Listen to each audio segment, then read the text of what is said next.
Hi, welcome back, and welcome back, James Standish. How are you? Great to be here, Kent. Now, James, it seems just about every night when we see the news, every time we flick open a news website, you know, on the internet, there's yet another atrocity courtesy of the so-called Islamic State terror movement. Well, that's right. And some of these atrocities are just unbelievable.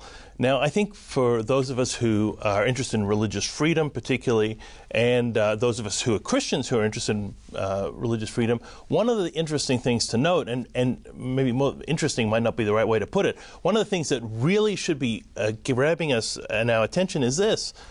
Christians are being deliberately and specifically targeted by these people for specific death and also mistreatment. And so not just caught in the crossfire, not just happened to be in the way, but exactly. This is not a movement that is just targeting people randomly. In fact, we had a situation in Libya recently where a group of Christian men were killed, and the ISIS video said on it that these were followers of, quote, the cross. Okay, this isn't an ambiguous thing. These people were targeted because of their faith, their Christian faith.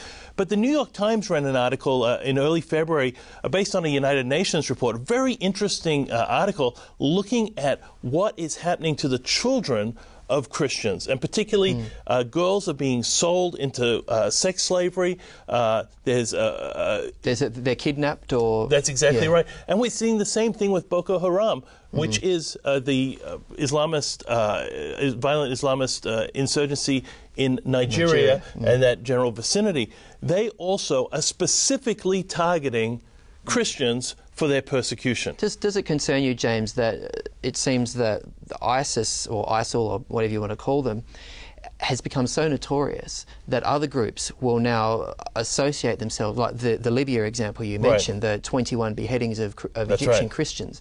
Suddenly they decide, hey, we're ISIS too. It's almost like this, it's a cancer that's just growing. It is. This is an incredibly destructive force. It's one that, unless it is met and defeated, will continue to expand. There's no doubt about that. We're seeing that. We're seeing it popping up, examples of it, or people who are self-proclaimed followers in Australia, of course, and Europe, and all over the Middle East, and the United States as well. So you have this phenomenon. You know, I think what we have to put in this ISIS phenomenon into some context, and that is you and I right now are living through the genocide of Christians in the Middle East. Genocide's a very strong word. Genocide is a very strong word, and I choose it wisely and specifically because we are seeing the systematic destruction of Christianity in the place of its birth, the Middle East. Whether it's through outright killing or actually exiling people from those traditional lands. Which genocide includes that. But also targeting people and trying to get them to change their faith is also happening on. So we have a situation, for example, in Iraq is a great example, where the number of Christians has shrunk so dramatically that we're looking at a future where will Christianity even survive in any sort of dynamic way, any viable form, in a viable form within that country. Now, when we looked at that, when we went through Rwanda, many of us were a little bit, what you might call, detached from it. And later on, we felt very badly about it because we didn't raise our voice, we didn't say anything about it. Similarly, when the former Yugoslavia fell into a pattern of genocide, all of us were concerned. We thought, oh, what do we do about it? And now we see that pattern happening in the Middle East. Are we going to raise our voice? Are we going to be excited? Kent, over and over again, I meet Christians. You know what they tell? Oh, you know, don't worry. Christ said that Christians would be persecuted. Don't worry about it. And of course, that's true. Christ did say Christians would be persecuted.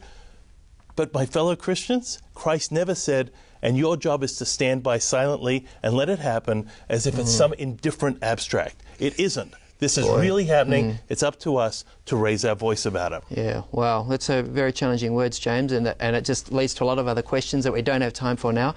But yeah, thanks so much for being with us this week. It's a pleasure. We'll take a short break now.